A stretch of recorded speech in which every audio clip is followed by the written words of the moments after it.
सिद्धेभ्यः जय श्री ओम नमः सिद्धेभ्यः जय श्री ओम नमः सिद्धेभ्यः नमो अरिहन्ताणं नमो सिद्धाणं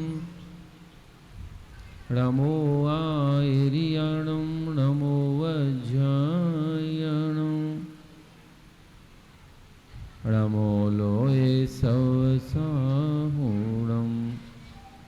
ओंकारं बिन्दुसंयुक्तं नित्यं ध्यायन्ति योगिनः कामुदं मोक्षदं चैव ओंकाराय नमो नमः अविरल शौदघनौघप्रक्षालितसकलभूतलमलकलङ्कः मुनिभिरुपार्श तीर्थ सरस्वती हरतु नो दुरितान् अज्ञानतिमिरान्धकाञ्जनशलाकयः चक्षुरुन्मीलितं येन तस्मै श्रीगुरुवे नमः परं गुरुवे नमः परं पराचार्यगुरुवे नमः सकलकलशविध्वंसकं श्रेषां परिवर्धकं धर्मसंबन्धकं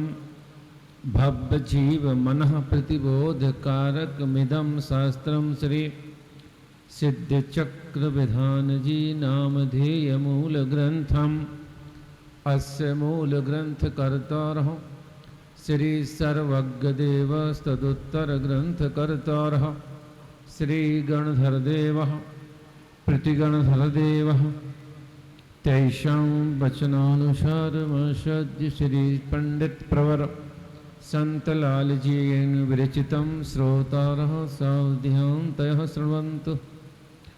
मंगलं भगवान् वीरो मंगलं गौतमो गणी मंगलं कुन्दकुन्दार्यो जैन धर्मोऽस्तु मंगलम् सर्वमंगलमांगल्यं सर्वकल्याणकारकं प्रधानं सर्वधर्माणां जैनं जयतु शासनं जैनं जयतु शासनं। अरिहं सिद्धाचार्योपाध्याय सर्वसाधुभ्यो नमः। स्याद्वादनैषठ द्रव्य गुण पर्याय और प्रमाण का जड़ कर्म चेतन बंध का अरु कर्म के अवसान का कह कर स्वरूप यथार्थ जग का जो किया उपकार है उसके लिए जिन वाणी तुमको वंदना सतबार है वंदना सतबार है। देवाधिदेव श्री पार्श्वनाथ भगवान की जय। श्री सम्य शिखर सिद्ध क्षेत्र की जय। श्री सिद्ध चक्र महामंडल विधान की जय। संत श्रोमणी 108 आचार्य गुरुवर श्री विद्यासागर जी महाराज की जय। 108 निर्यापक मुनि श्री समता सागर जी महाराज की जय। 108 मुनि श्री पवित्र सागर जी महाराज की जय। 108 मुनि श्री पूज्य सागर जी महाराज की जय। 105 आरिका रत्न गुरुमती माता जी की जय। 105 आरिका रत्न श्री दृढ़मती माता जी की जय। आर्यका संघ की जय हो। हम अपनी समीक्षा कर रहे हैं 4-5 दिन से और हम 2 धर्मों में से श्रावक धर्म की बात करना चाह रहे हैं। हम श्रावक बनना चाह रहे हैं और श्रावक बनने के लिए 6 आवश्यक जरूरी हैं और 6 आवश्यकों में अपन ने चर्चा कर ली है। देव पूजा, गुरुपास्ती, स्वाध्याय, 3 आवश्यकों की अपन ने चर्चा कर ली। आज अपन जितना टाइम बचा है उतने टाइम में संयम आवश्यक की बात करते हैं। संयम और श्रावक का क्या जोड़ा है, क्या मायने हैं कि एक गृहस्थ श्रावक हो करके और संयम पालन करे। अगर वह संयम पालन करे तो फिर वो गृहस्थ कैसा रहेगा। लेकिन नहीं, गृहस्थों के भी संयम का बहुत विस्तृत क्षेत्र है। इसके लिए हम सबको विचार करना है। एक गृहस्थ दो प्रकार के होते हैं, एक गृह त्यागी और एक गृहस्थ होते हैं। तो हम अपन में गृहस्थ घर में रहते हैं तो कैसे संयम का पालन करें, इस पर चर्चा करते हैं। दोनों पक्ष देखेंगे, अंतरंग का भी और बाह्य का भी।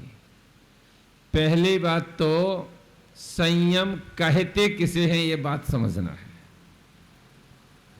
हमने संयम धारण कर लिया, हम संयमी हो गए, ये तो बहुत कहते सुना होगा, लेकिन संयम कहते किसे हैं ये ज्यादा महत्वपूर्ण है, ये जानकारी हो जाए। उसको अगर हम अपनी भाषा में बोलें, मैं अपनी भाषा में ना, आगम का भाव है, शब्द में अपने दे रहा हूं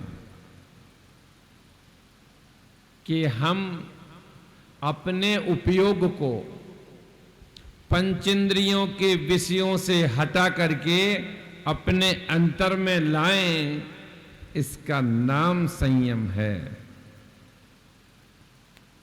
इसका एक उदाहरण देके फिर दूसरी परिभाषा करते हैं।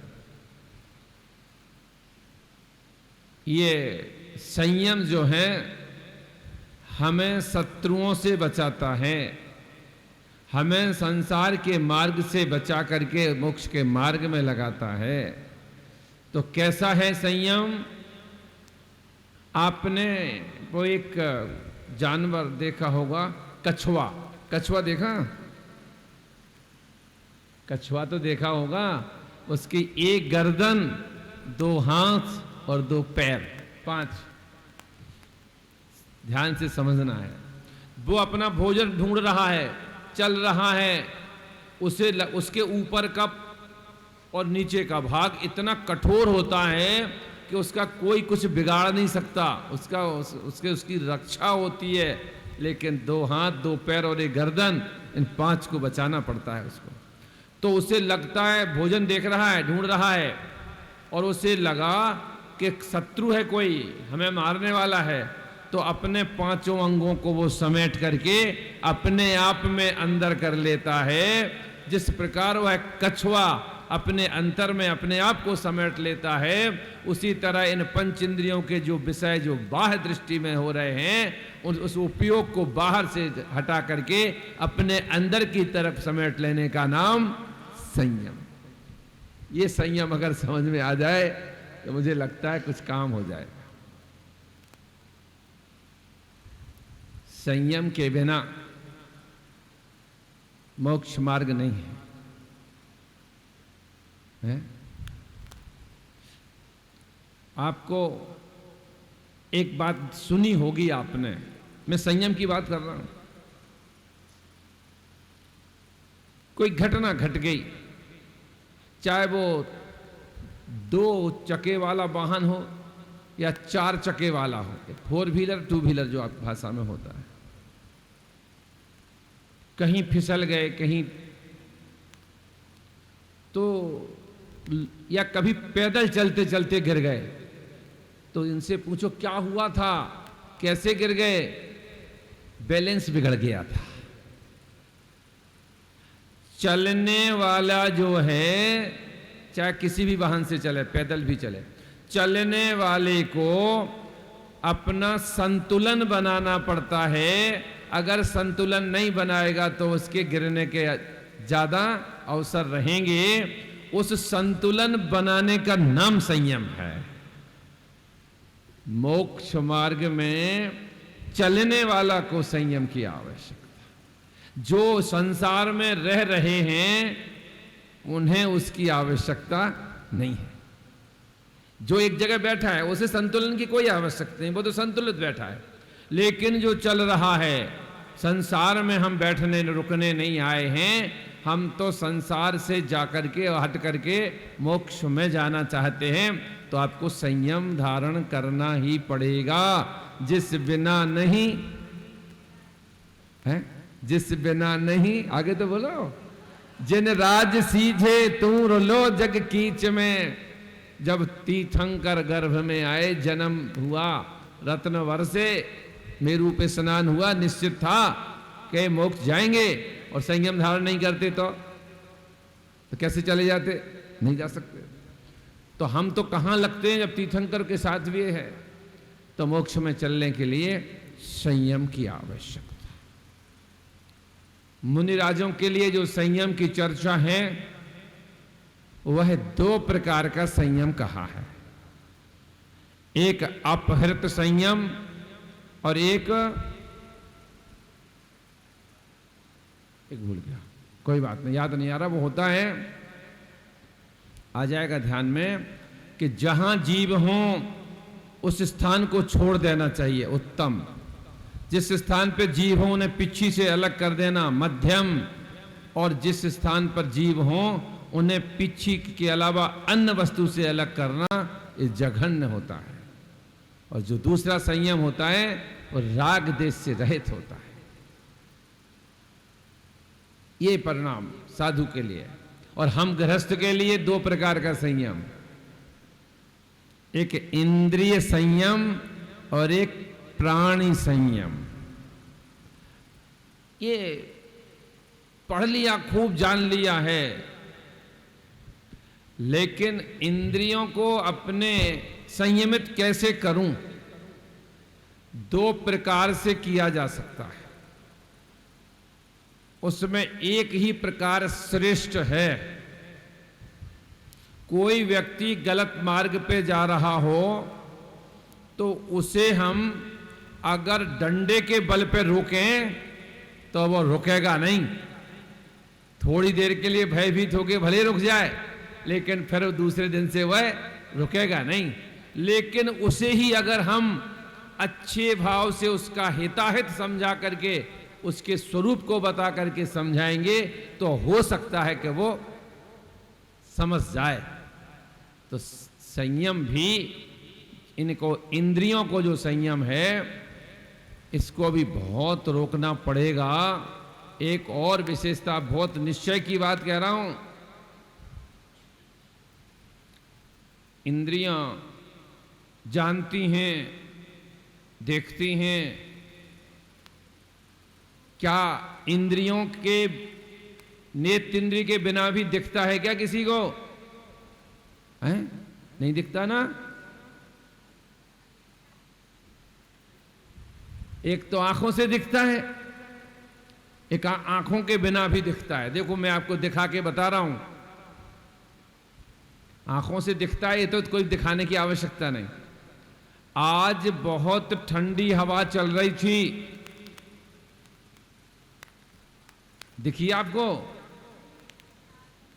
है? किसने देखा? स्पर्शन इंद्रिय ने देखा, आंख ने नहीं देखा। आज सब्जी में नमक ज्यादा हुआ या कम हुआ, अगर ये दिखता होता आंखों से तो बहनें भोजन परोस के ना पूछती कि नमक ठीक है। अधिकांश पूछ देते नमक ठीक है, गड़बड़ तो नहीं है। अगर दिखता होता तो आंख से देख लेती, लेकिन दिखता कैसे है? घ्राण इंद्री से, रसना इंद्री से, रसना से। ये दुर्गंध कहां से आ रही है? किसने देखा है? बहुत शोर हो रहा है, कौन देख रहा है? तो ये जरूरी नहीं है कि आपकी अगर नेत्र इंद्रिय ही देखे, अन्य इंद्रियां भी उतना ही काम करती हैं। इनके कितने विषय हैं इंद्रियों के? जब हम संयम की बात करें और इंद्रिय संयम की बात करें और हमें इंद्रियों के विषय का ही पता न चले तो हम उनको रोक कैसे पाएंगे?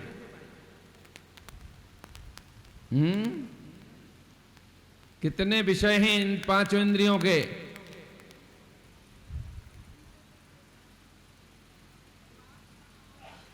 बहना जो कह रही हैं 20 हैं, 20 ठीक है?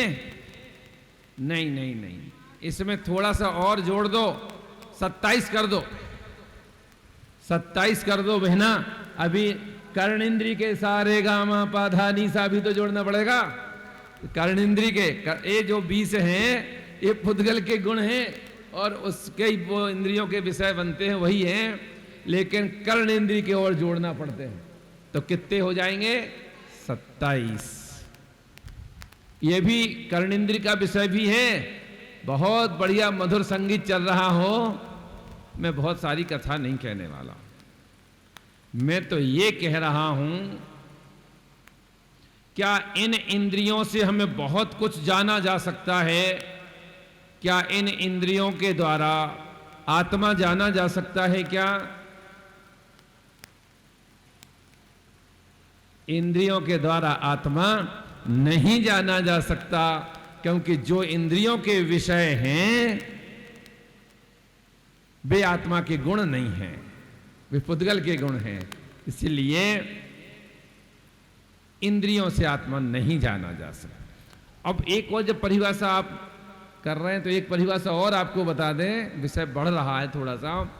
इंद्रिय किसे कहते हैं? इंद्रिय की परिभाषा क्या है?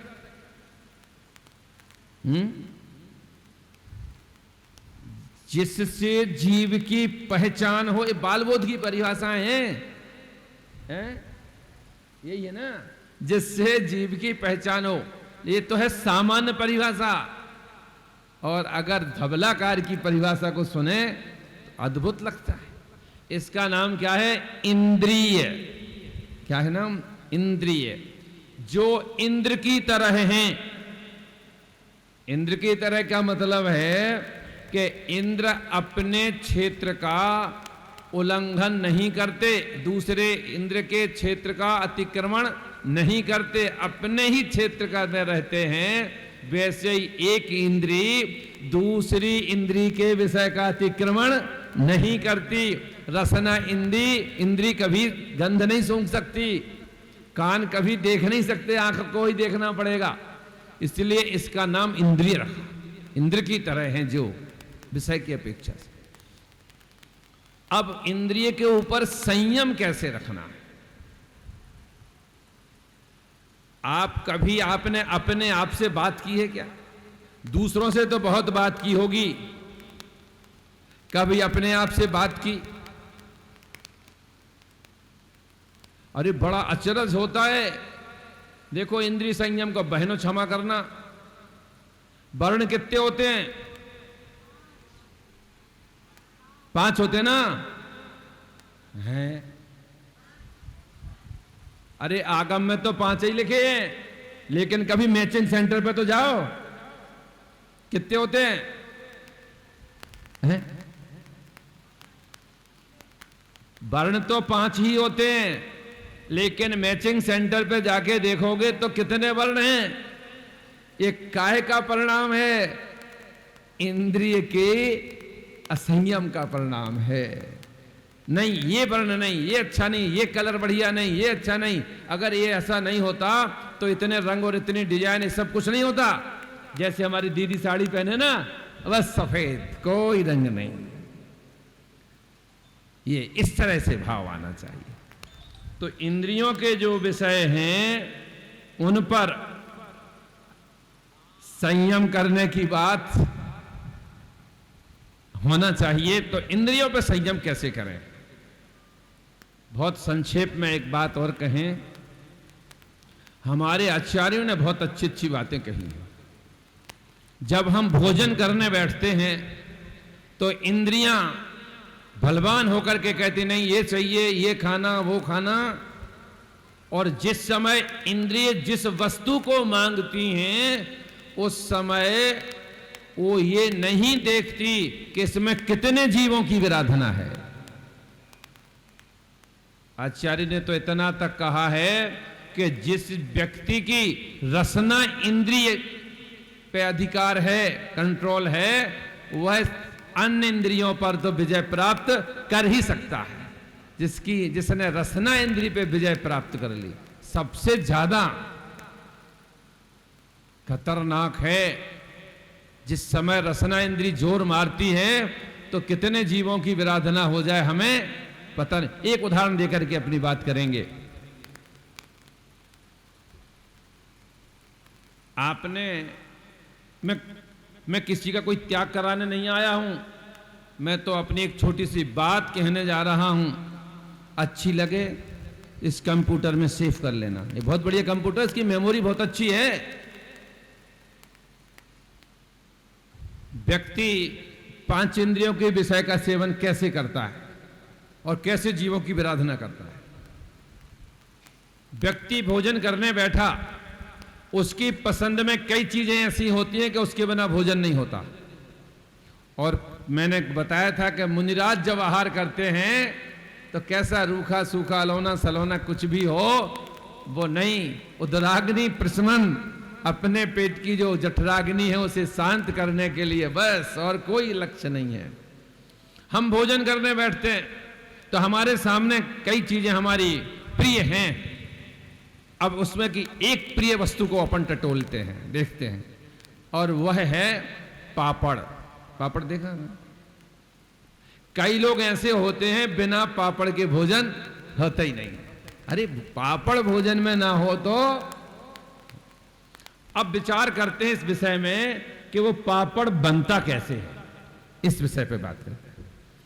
हम ये बहनें रोटी बनाती हैं तो रोटी में जो आटा है वो अन्न है, पापड़ में जो आटा है वो दाल है, वो भी अन्न है। उसमें भी नमक डला है, इसमें भी नमक डला है, उसको भी पानी से गूंथा गया है, इसको भी पानी से गूंथा गया है, अंतर तो नहीं है। और रोटी को बेला गया, पापड़ को बेला गया, और रोटी को सेका गया, और सेकने के बाद भी सुबह की बनी शाम को अभक्ष की श्रेणी में आ जाती। और पापड़ को बेल करके सेका है क्या? सेका नहीं है, सुखाया है। फिर कब तक खाना है? मैं नहीं पूछ रहा, मैं नहीं कह रहा कुछ भी, अपने अपने विचार से पूछिए वो पापड़ कितने दिन तक, और उसमें नमक भी है, पानी भी था, उसमें जीवों की उत्पत्ति अंतर मुहूर्त के बाद, क्योंकि सेका नहीं है, सेका नहीं है अभी अपन ने, और कितने दुगुन रूप में नहीं, गुणित रूप में होता है। 2, 4, 16, 144 ऐसे चलते हैं। तो इस प्रकार से 144 और ज्यादा होगा, 16 16 जो भी, इस प्रकार से गुणित रूप में प्रतिक्षण चलते हैं। और कई बार भोजन करने जाते हैं, पंडित जी अभी ज्यादा दिन के नहीं है, 8 दिन के हैं। जितने ज्यादा पुराने उतने ज्यादा टेस्टी, और पहले उन्हें गर्म करते हैं। जीभ कहां चले गए? और उस पापड़ से 5 इंद्रियों के विषय की पूर्ति करते हैं। एक नहीं, 5 इंद्रियों के विषय की पूर्ति है। मैं इंद्रिय संयम की बात कर रहा हूं। आप देख लिए 5 इंद्रियों के विषय कैसे हैं। स्पर्शन इंद्रिय के कितने विषय हैं? 8। उसमें एक नरम और एक कठोर, ठंडा गरम, हल्का भारी, चिकना आदि, एक प्रकार से 8 हैं। लेकिन उसमें एक क्या है विषय? कठोर। तो पापड़ कैसा होना चाहिए? कठोर होना चाहिए, कड़क होना चाहिए। अगर कठोर नहीं है तो पापड़ का आनंद नहीं आएगा। तो उसमें स्पर्श इंद्रिय का विषय है कि नहीं? है। और रसना इंद्रिय में, उसमें वो तीखा करने के लिए कुछ डालते हैं ना, कई सोडा डालते हैं, कई वो खार बना लेते हैं, न जाने क्या, तीखा बनाने के लिए। तो वो कौन सी इंद्रिय का विषय है? रसना इंद्रिय का। और कई बहनें जीरा डालती हैं उसमें सुगंधी के लिए, कोई हींग डालते हैं जिससे वह सुगंधित हो। और चक्षु इंद्रिय का विषय है कि वह व्हाइट सफेद हो, वो लाल काले नहीं, व्हाइट सफेद रंग का बढ़िया हो। और कर्णेंद्रिय का विषय क्या है? जिस समय पापड़ खाएं, खाते एक आवाज आती है कुरुर कुरुर की। अगर वो आवाज नहीं आए, कल्पना करो, अगर वो आवाज नहीं आएगी तो आपको पापड़ खाने का आनंद नहीं आएगा। पांचों इंद्रियों के विषय, एक पापड़। अब रोकना है अपने आप को। अब इंद्रियों को उसको जो उस तरफ जा रही थी, पापड़ पापड़ चिल्ला रही थी, और ये क्या करते हो भैया, तुम ऐसे विषय, ऐसे इंद्रियों के विषय की पूर्ति करोगे, नहीं लेंगे हम, हमारा ये थोड़ी करेंगे। मैं त्याग नहीं करा रहा हूं, जिस दिन बनाओ उसी दिन खाओ, कौन रोक रहा है? चौके में बनते भी है, जिस दिन हो उसी दिन बना लेते। तो कहने का अभिप्राय है इंद्रियों को रोको। अगर हम रोक सकते हैं तो हम संयमी हैं, नहीं तो हम संयमी नहीं हैं। अगर हम इंद्रिय के बस में हैं तो वह हम निरंतर उनके विषय को भोग करते रहते हैं। और एक विशेषता सुन लें, इंद्रिय के विषय को भोगने से उन विषयों की आकांक्षा कम नहीं होती है और बढ़ती है। ज्यों ज्यों पूर्ति करोगे त्यों तो और वृद्धि को प्राप्त होंगे। ये उपाय नहीं है कि इंद्रियों के विषयों की पूर्ति करने से वो शांत हो जाएंगे। इसीलिए हमें सावधान रहना है। एक इसका उदाहरण दे करके थोड़ी सी चर्चा करेंगे प्राणी संयम की। अभी थोड़ी एक चर्चा और इंद्रिय संयम की। इस शरीर को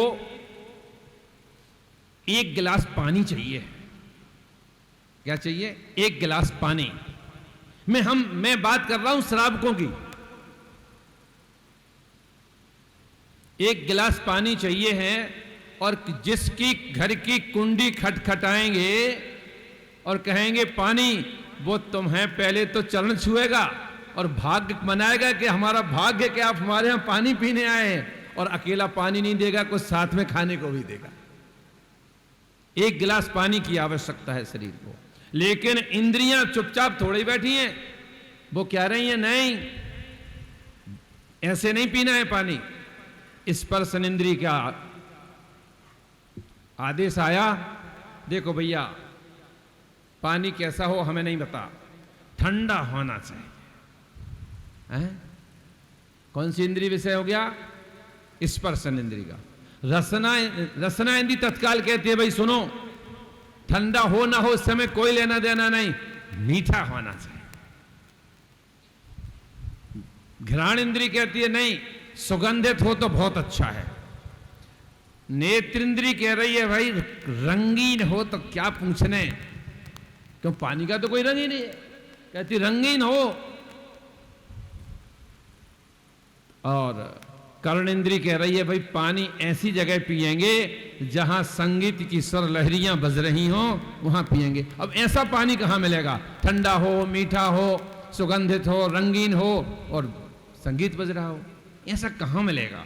मिलेगा हम किसी होटल में जाएं और कोल्ड ड्रिंक पिए। कौन सा? Cold drink. देखो ठंडा भी है, मीठा भी है, सुगंधित भी है, रंगीन भी है और सरल लहरियां, सारा कंप्लीट काम है। शरीर को आवश्यकता कितने चीज की थी? एक गिलास पानी की, और वो आपको पूरे विनय के साथ मिल रहा था। और वहां होटल में जाओगे तो वो पैसा भी लेगा और आपको क्या पिलाएगा, आपकी दशा क्या होगी, रोग फ्री में मिलेगा, कितने जीवों की विराधना होगी। हमेशा एक बात विचार रखें, जब जब इंद्रियों का असंयम होगा तब तक हिंसा को हम रोक नहीं पाएंगे। अगर हिंसा से बचना है तो हमें इंद्रियों को पहले रोकना पड़ेगा, इंद्रियों पर विजय प्राप्त करना पड़ेगा। जब जब हमारी इंद्रिय कोई बात कहे तब तक उससे बात करो। हमने दूसरों से बहुत बात कर ली, अपने आप से बात करो। अगर वो कोई भी मांग रखती है पहले विचार करो तो उचित है मांग या नहीं है, और अगर उचित है तो मानो, नहीं तो नहीं करेंगे। फिर वही बात याद रखना, हम आत्मा बलवान है कि कर्म बलवान है। अगर हम उसको समझाएंगे, हमारा उपयोग अपनी तरफ रहेगा, नहीं तुम क्या कर लोगे, ऐसा नहीं करेंगे। क्योंकि अगर बहुत सूक्ष्मता में जाएं तो इंद्रियों के अंतर भी आत्मा के प्रदेश हैं और क्षयोपशम भी आत्मा ही का है। इसलिए निश्चय की अपेक्षा से देखेंगे तो वह आत्मा से ही संबंधित है, इंद्रियों के विषय भी। इसलिए अपने आप को रोको तो इंद्रियों का संयम हम पाल सकेंगे। जो बहनें व्रतादि करती हैं वे व्रतादिक में अपने आप को कितना रोकती हैं। एक टाइम भोजन करना है, कैसा लेना है, रूखा सूखा लेना है, तो अपने आप को समझा नहीं आज हमारा व्रत है, आज हमें ऐसा नहीं करना है। अभी अपन विधान में बैठे हैं और शाम को जाते ना बाजार में, तो वहां क्या क्या चाट पकौड़ी ये वो सब बिकता है, लेकिन नहीं अभी तो हम इंद्र बने, हमें बाजार का कुछ नहीं खाना, बार बार मुंह जूठा नहीं करना है। तो ये अपने आप को रोक रहे हैं, आपके नहीं रोक रहे। यही तो संयम है। और क्या है इंद्रियों का संयम हम श्रावकों के लिए। और अब प्राणी संयम की 3-4 मिनट में बात करते हैं, क्योंकि आप लोग थक भी बहुत जाते हैं, लेकिन बस बहुत जल्दी बात करते हैं। प्राणी और जीवों की रक्षा करना है तो आपको पहला प्रश्न है कि आपको ये पता होना चाहिए कि जीवों की उत्पत्ति स्थान कौन कौन से हैं, वे जीव उत्पन्न कहां कहां होते हैं। आज महाराज जी कह रहे थे कि आटे की मर्यादा, उसमें कैसे जीव होते हैं, 2 इंद्रिय 3 इंद्रिय 4 इंद्रिय 5 इंद्रिय तक होते हैं, 30 जीव होते हैं। और 3 दिन की मर्यादा है और चौथे दिन आपको देखोगे तो उसमें जीव नहीं मिलेंगे, लेकिन फिर भी हैं उसमें जीव। क्योंकि जब जीव उत्पन्न होते हैं तो उनको अंतर मुहूर्त में उनका सम्मूर्छन जन्म है। वो भले हमें ना दिखें, लेकिन आगम चक्षु से देखेंगे तो हमें उन जीवों की रक्षा करना चाहिए। और अगर हमें पता है कि जीव उत्पन्न कहां कहां होते हैं, तो हमें उन स्थानों पर वो जीवों के को उत्पन्न ही नहीं होने देना। अब उत्पन्न हो गए हैं तो क्या करोगे, इसलिए उत्पन्न ही ना हो, ऐसे उपक्रम करने का नाम प्राणी संयम है। हम कैसे रक्षा करें। आज परिस्थितियां बदल रही हैं, हम विचार करें कि हमारे द्वारा जीवों की विराधना तो नहीं हो रही है। और बहनों, आपको बहुत सावधान रहना है, क्योंकि रसोई में बहुत सावधानी रखना पड़ेगी, नहीं तो जीवों की विराधना बहुत होती है। कहीं गर्म पानी, बहुत छोटी छोटी 2-4 बातें बता रहा हूं, गर्म पानी मोरी नाली में डाल देने से क्या होगा, नमक का पानी डाल देने से क्या होगा, कितने जीवों की विराधना होगी। कभी विचार करना। आपने चौका लगाया होगा, अगर पानी ज्यादा गर्म हो गया है महाराज जी का, तो ठंडा करने के लिए उसमें ठंडा नहीं मिलाते, ठंडे गर्म में ठंडा नहीं मिलाते, उसी को ठंडा करते हैं। क्योंकि ठंडे में गर्म मिला दोगे या गर्म में ठंडा मिला दोगे तो जीवों की उत्पत्ति हो जाती है। इसलिए बच के रहना कि हाँ जीवों की उत्पत्ति हो रही है, हमारे मसाले कितने दिन के हो गए हैं, उनकी मर्यादा रखना ये बहुत महत्वपूर्ण है। शुद्धि का विशेष ध्यान रखना बहुत सूक्ष्म कथन है। मैं तो उस कोरोना काल का धन्यवाद कहता हूं जिसने बता दिया कि कितनी शुद्धि रखना, कितने बार हाथ धोना। ये जो महिलाएं हमारी अम्मा जी लोग छू छू करती थी, तो नए बच्चे अरे क्या अम्मा तुम्हें छू छू करती रहती हो, लेकिन जब कोरोना ने कहा कि अरे भैया इससे ही बचना पड़ेगा, जो तुम आज कह रहे हैं, डॉक्टर्स आज कह रहे हैं, वो हमारे आचार्य तो सैकड़ों हजारों वर्ष पहले कह चुके कि कैसे हमें जीवों की रक्षा करनी। बस एक टाइम आपका हो चुका है, एक चिंतन दे रहा हूं। परिस्थितियां कैसी हैं ये महत्वपूर्ण नहीं है। कई चीजें ऐसी हैं कि जिन्हें हम जानते हुए भी त्याग नहीं कर सकते। मुझे पता है, हम बाथरूम में स्नान करने जाते हैं और उस बाथरूम में, क्षमा के साथ कह रहा हूं, मैं किसी का आक्षेप नहीं कर रहा हूं, मैं तो एक उसका परिचय दे रहा हूं। कई बार कड़वा भी हो सकता है और कई बार मार्गदर्शन करने वाला भी हो सकता है। हम अपने स्नान गृह में जाते हैं तो उसमें एक डिब्बा लगा होता है, गोल सा होता है, क्या कहते हैं उसे, गीजर, उसमें छना पानी होता है कि अनछना? अरे मैं आपकी नहीं कह रहा हूं बहना, मैं तो बात समझा रहा हूं। और जैसे ही स्विच ऑन किया और कॉइल गर्म हुई और क्या हुआ है? अच्छा, अब इसमें ये सब बताने से क्या फायदा? फायदा ये है कि इस पर भी काम हुआ है दीदी जी। एक ऐसी वो आ गई है डिवाइस जिसमें वो लगा देने से, उसमें वो लगे हैं, हाँ, छानने वाले फिल्टर लगे हुए, फिल्टर, वो पानी छानते हैं। आपको पानी उस फिल्टर से होते हुए भी ही गीजर में जाएगा, तो वो पानी छाना जाता है, इंदौर में मिलते हैं। और डिवाइस के नीचे बिलछानी भी निकलती है, एक सिस्टम बना लिया गया है, तो इस जहां जीवानी निकलती है। तो इस तरह से कुछ जब अपन उस पर चर्चा करेंगे तो उसकी रास्ता मिलेगी। जब मैं मना नहीं कर रहा हूं, लेकिन जब जब आपकी बाल्टी में वो गर्म पानी आए, एक बार पश्चाताप तो होना ही चाहिए। कहीं पश्चाताप करते करते प्रायश्चित करने लगेंगे और ये प्रायश्चित एक दिन नियम में बदल जाएगा। अरे उसका तरीका है, और थोड़े से बैक होके पहुंच जाओ कि उसमें रॉड पानी छान के राड से गर्म कर लो, तो उससे हम बहुत अच्छी तरह से बचेंगे। एक और बात जिसका कोई काट अभी तक नहीं मिला है, हम स्नान करते हैं, मैं ध्यान रखना काहे की बात कर रहा हूं, प्राणी संयम की बात कर रहा हूं। जब हम स्नान करते हैं साबुन लगाते हैं कि नहीं? साबुन लगाते, चेहरे पे साबुन लगाते हैं। तो जब चेहरे पे साबुन लगाते हैं तो आंख बंद होती है खुली? क्यों होती है? कहीं साबुन आंख में ना चली जाए और हमें कष्ट ना हो। इतने बड़े शरीर में इतनी सी साबुन जाने के बाद भी आपको कष्ट हो सकता है, और वह साबुन आपकी मोरी में जा रही है। वहां कितने छोटे छोटे जीव हैं। आजकल बंद मोरियां हैं, जहां खुली नालियां होती हैं, वहां जाके देखो ऐसे तड़पते हुए जीव मिलते हैं। हम थोड़ा सा असावधानी करते हैं और कितने जीवों को कष्ट होता है। जब जब एक कार्य करो आंख बंद करके साबुन लगाने का, तब तब याद करना कि इस जीवों की कितनी विराधना हो रही होगी, उनको कितना कष्ट होता होगा। ये भाव अगर आएंगे और पश्चाताप होगा तो आपकी आशाएं जो है मंद होगी, तो कर्म तो बंधेगा लेकिन स्थिति और अनुभाग कम बंधेगा। जीवों की रक्षा करने का भाव प्रति समय होना चाहिए। बहुत सारी सूक्ष्म बातें हैं, लेकिन संयम तभी होगा, मोक्ष मार्ग तभी मिलेगा जब हम हिंसा से बचेंगे, इंद्रियों को अपने बस में रखेंगे।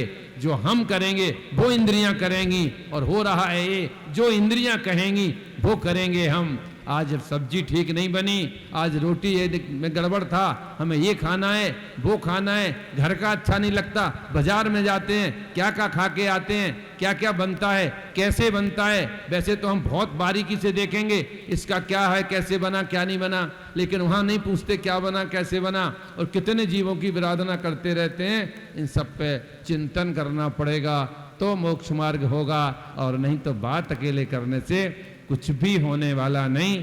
जीवन में संयम को धारण करें और मोक्ष मार्ग में लगें। इसी मंगल भावना के साथ ओम नमः। जवाणी के ज्ञान से सूझे लोकालोक, सोवाणी मस्तक नमो सदा देते हूँ धोख। हे जिन वाणी भारती तो है जपों दिन रैन, जो तेरो शरणागत है सो पावे सुख चैन।